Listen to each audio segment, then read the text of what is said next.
Eno ye program yo ensulo ey'enkya wano ku 3 ABN TV. Yiga okutandika olunaku ne Katonda. Kulamusizaako muganda wange mwanyinaze gwandaba kaakano. Twebaza Katonda abukeesezza enkyeno y'olwaleero nga tukyassa omukka ogw'obulamu. Erinnya lya Mukama lyebazibwe kubanga ataatuwadde omukisa omulala okwongera okumuyigako. Nze akubuuzaako, nze Kasasa Paulina nga ndi musinza okuva mu kkanisa y'e Luwunga mu bukadde bw'e Kakiri mu disitulikiti y'e Wakiso. Era mu kkanisa y'e Luwunga nze kampani liida waayo ate nga mu disitulikiti yaffe ey'e Wakiso nkola ng'omukulembeze w'abakyala. Linnya lya Mukama lyebazibwe kubanga ate enkyeno ey'olwaleero atuwadde omutwe omukulu era omulungi gwe tugenda okuyigako ogugamba nti okuziyiza okulemwa. Katusabe. Ayi Kitaffe omulungi ow'omu ggulu, Katonda waffe ogulumizibwe otenderezebwe emirembe gyonna. Weebazibwe ayi Kabaka w'abakabaka bw'otuwadde omukisa enkyeno ey'olwaleero okuyiga ku nsonga enkulu etawaanya buli kitonde kyonna ekiyitibwa omuntu nga y'ensonga y'okulemwa. Tukusaba Taata Mwoyo w'Omutukuvu atuluŋŋamye era atuyigirize ku bwa Yesu Kristo Mukama waffe. Amiina.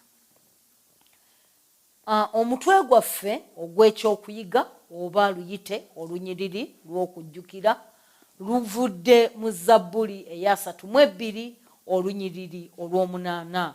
Lugamba nti naakuyigirizanga, naakulaganga mu kkubo ly'onooyitangamu, naakuteesezanga ebigambo eriiso lyange nga liri ku ggwe.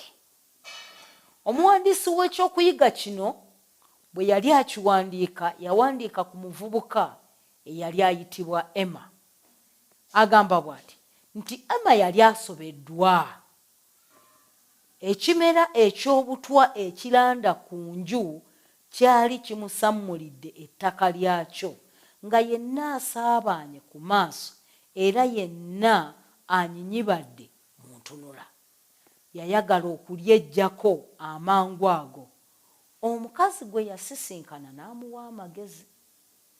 Funayo emirandira ogifumbe, amazzi oganyigise awagenza obutwa. Yakakasa Emma nti kino yali akikoze okumala emyaka egiwerera ddala era nga lyali ddagala eryali limulabizza obuwanguzi awaka waabwe mu nsi y'e Bulaaya. Emma yatunula nga talina kyafiirwa. Yazuula emirandira mu luggya lwe emmanju, kwe kusima n'agitokosa. Oluvannyuma lw'eddakiika nga ziizo yalaba esseppiki ng'ebirimu bitokota n'okubimba kitaka ne langi ey'akakobe ng'omukazi bwe yali agambye. Bwe byawola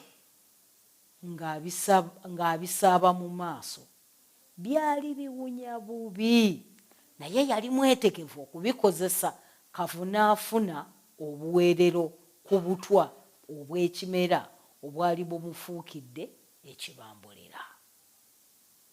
Newankubadde okuwunya obubi yabimansa mu maaso ge emirundi egiwerako nga bwe yalagirwa omukyala ow'ekisa. Naye tewaayita bbanga Emma okutegeera nti eddagala ly'omukazi lyali teriyambye. Yawulira nga aswadde olw'okuwuliriza omukazi ono gw'ataamanya n'okugoberera amagezi ge agatakanibwa. Bw'osisinkana embeera ezisoomooza, endagiriro y'ani gy'ogoberera? Kibuuzo. Tewaliiwo bbula ly'amagezi leero ku mikutu, emikwanirwawala, emitimbagano okutwalira awamu, terefayina, emikwano, ab'eŋŋanda ne betukola nabo beetegefu okugabana naffe bye tulowooza. Naye amagezi g'osinga okwetaaga geego Katonda g'agaba: okuluŋŋamizibwa ebyawandiikibwa n'okukulemberwa Mwoyo Mutukuvu.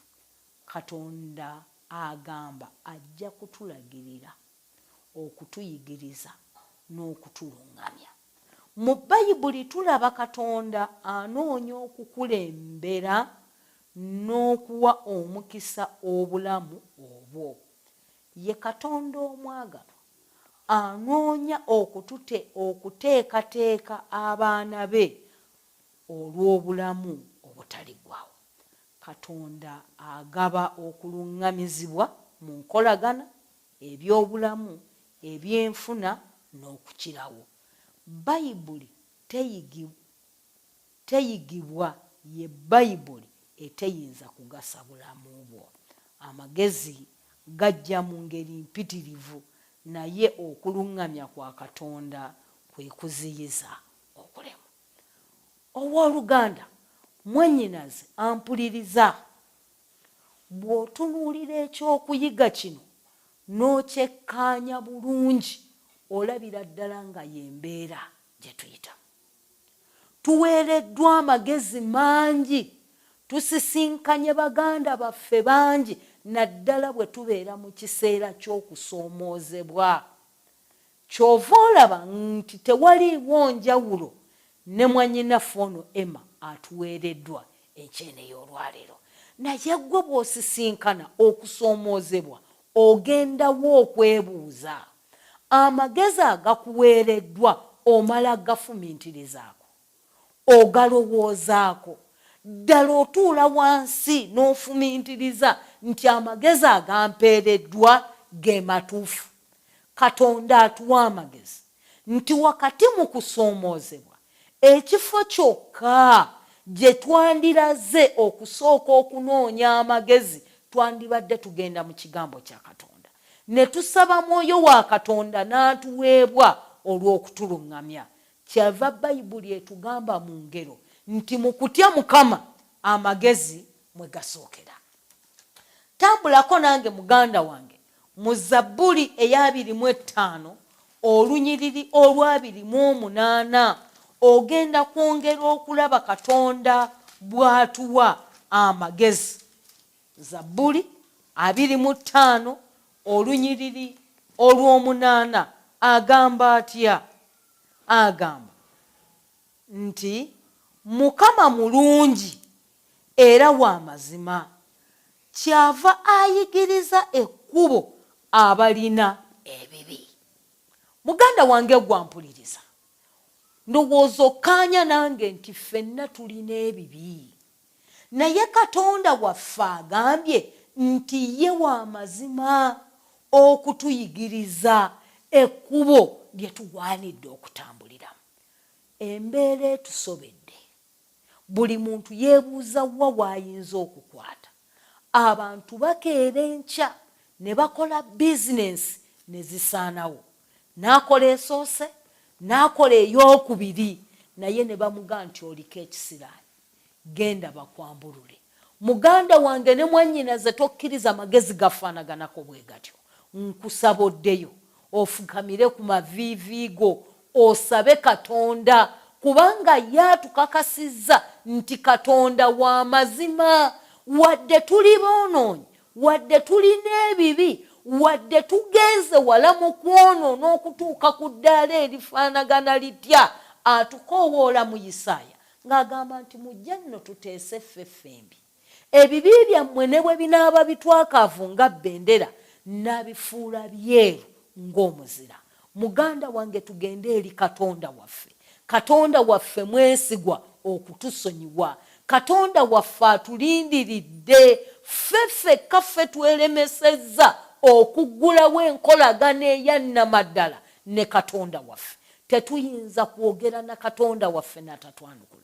Tetuyinza kusaba Katonda waffe n'ataddamu kusaba kwaffe. Katonda kyalindiridde kimu kyokka. Muganda waffe gwandaba enkyene ey'olwaleero okukakasa nti obwesige bwo buli mu ye, nti ye yekka gw'olindiridde. Bw'otunuulira Emo yaweebwa amagezi, tunuulira omusajja bw'afumba emirandira. Ekimera kino kyali wuwe, yali akimanyi nti kya butwa, naye laba omukyala bw'amuwa amagezi mu kifo ky'okugenda mu ddwaliro n'omugaa nti aa kati gwe fumba emirandira. Era omukazi kitegeeza ekimera kino kye yamulagirira emirandira gyakyo yali agimanyi bulungi nti gyali giwunya. Yali akimanyi bulungi nti omuntu ategeera tasobola giyisa mu maaso ge. Mirundi emeka gy'oweereddwa amagezi ne bagakuwa ne bakugaa nti omanyi nti gendako wano ogenda kuyambibwa, genda wano ogenda kufuna emikisa. Naye ng'omusajja gwe bakusindikako oba omukazi okugenda okufuna emikisa, mwana wattu ekyewuunyisa naye yeetaaga mukisa.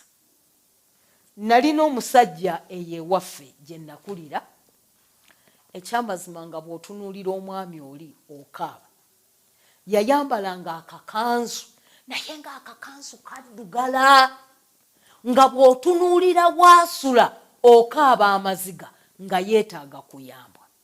Naye ng'otunuulira abakazi abanyirira n'abasajja boolaba nga bategeera bulungi nga basimbaawo emmotoka zi Prado nga bazze kumusaba mukisa, n'ogamba nti gy'onoonya omukisa naye yeetaaga mukisa, kati gwagenda okuwa gufaanana gutya? Muganda wange ne mwannyinaze, twetaaga okuluŋŋamizibwa kwa Katonda. Twetaaga Katonda okutulaga ekkubo lye tuyinza okutambuliramu. Twetaaga Katonda okutukwatako atuzibula amaaso. Kyava agamba nti balina amaaso naye tebalaba. Gwe oweereddwa amagezi ga ngeri ki? Gwe bwe bikutabuseeko ogenzeewa? Gwe omwana wange ali mu ssomero olwaleero nga siniya 4 mubuzaayo nnaku bunaku, just weeks, mugende mukole ebibuuzo, bagenda kuguza peni y'omukisa oba bagenda kugamba nti teeka ekyoya mu kitabo kyo. Kati naawe n'otafumiintiriza nti ekyoya kyompa olwaleero ntwale mu kitabo kye kigenda okunziriramu ebibuuzo. Peni gye bakuwa egenda kuyamba ki? Kubanga ku street gye bali beetegese okuzibaguza. Bassebo ne bannyabo ng'abaana baffe bagenda okukola ebibuuzo, tubawonge mu maaso ga Katonda. Kubanga Katonda yekka yasobola okuyamba abaana baffe n'abajjukiza ebyo bye bazze bayiga. Katonda waffe yekka yatutegeera. Katonda waffe yekka yamanyi obunafu bwaffe, tetulina wantu walala. Kyava agamba nti Mukama kye kiddukiro kyaffe era ye mubeezi ddala atabulawo mu kulaba ennaku. Bwe bikutabuseeko, bw'ofiiriddwa, waliwo byenfumiintirizaako n'okutegeera ne sitigira. Oli yafiirwa omwana we, bw'amala okufa ne bamugaa nti omwana ono ekyamazima abadde tannatuuka kufa. Tayinza kufa mu mbeera efaanagana bweti era etankanibwa. Ne bamutuma agende yeebuuze. Kambabuulire bwe yatambula ekkubo okugenda, yagenda ku baganda baffe bano bapasita. Mbu n'amuteerawo amazzi mu bbaafu. Bw'amala omuteerawo amazzi mu bbaafu, ekifaananyi ne kijja. Mbwe ekifaananyi kye yatunuulira mu bbaafu omwo ng'akimanyi bulungi, era n'amugamba nti si mulala eyassa omwana wo wabula y'oyo. Naye katwebuuze, yamuyamba kiki kye yafunamu okuggyako okwongera okutabuka?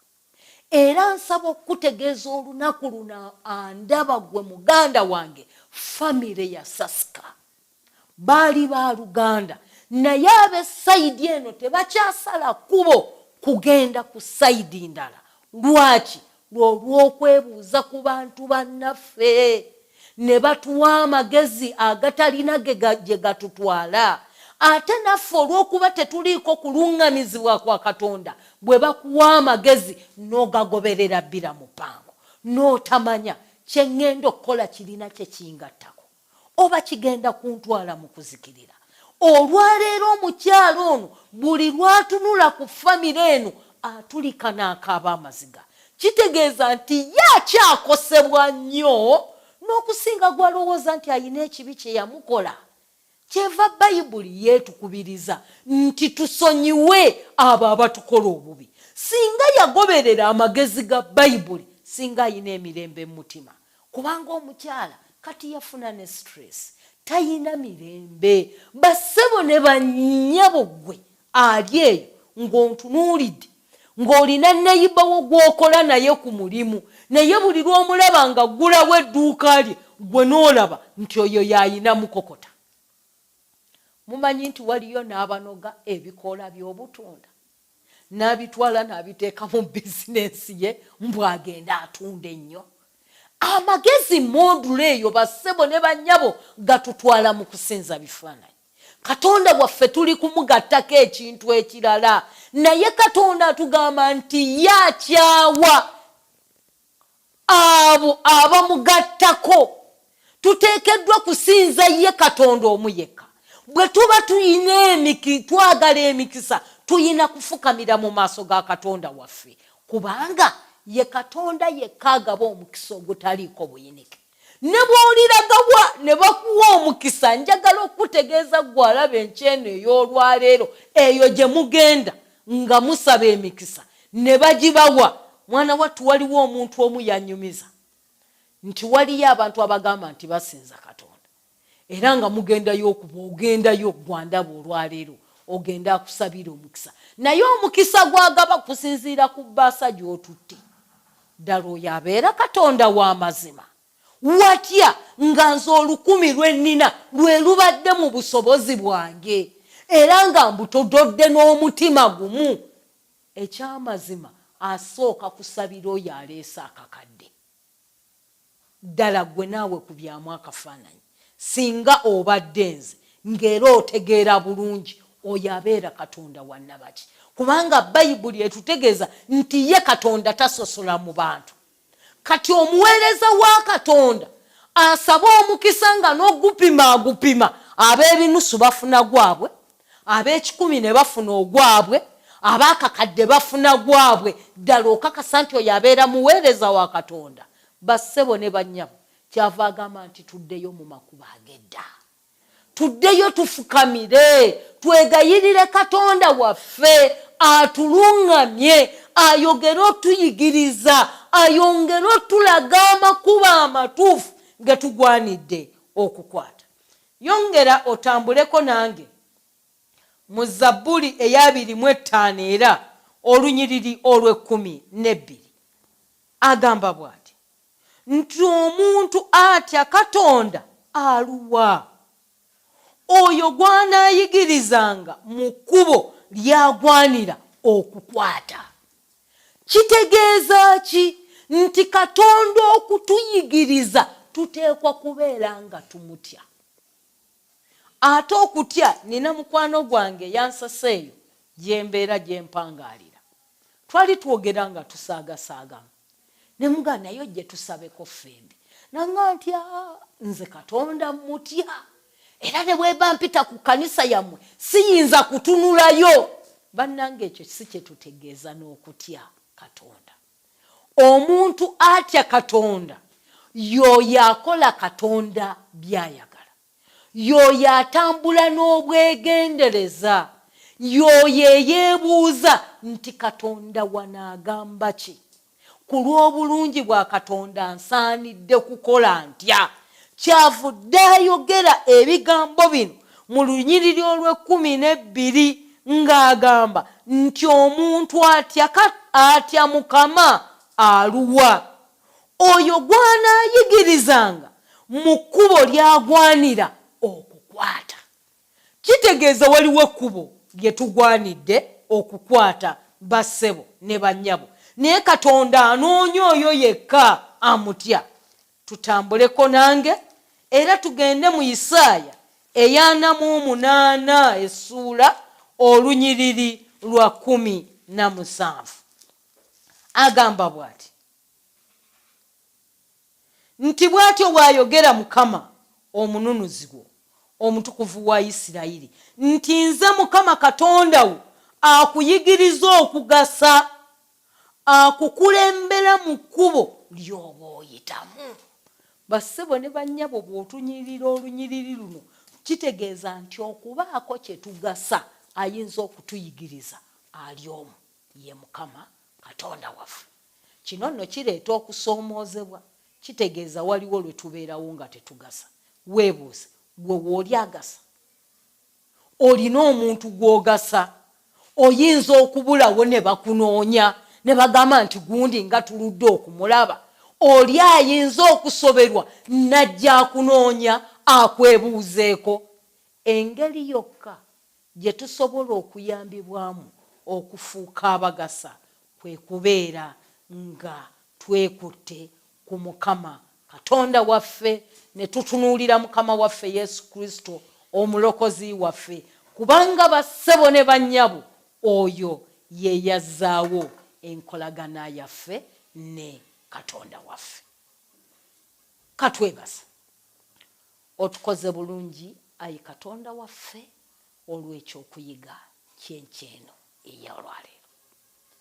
Taata, otuyigiriza engeri gye tusobola okukolamu ne tutalemwa. Tikizudde ayi Katonda waffe nti tulina kujja mu maaso go, kubanga gwe Katonda wekka asobola okutuyigiriza. Gwe Katonda waffe asobola okutuluŋŋamya. Gwe Katonda waffe asobola okutufuula ababadde batagasa ne tufuuka abagasa. Ow'ekitiibwa kaakano nno bukedde, olunyiriri luno lwe tuyize olubadde olw'enkyene ey'olwaleero, tukusaba tusigale nga tululowoozaako. Ekyokuyiga kino Katonda waffe yongera okukituluŋŋamya mu ffe.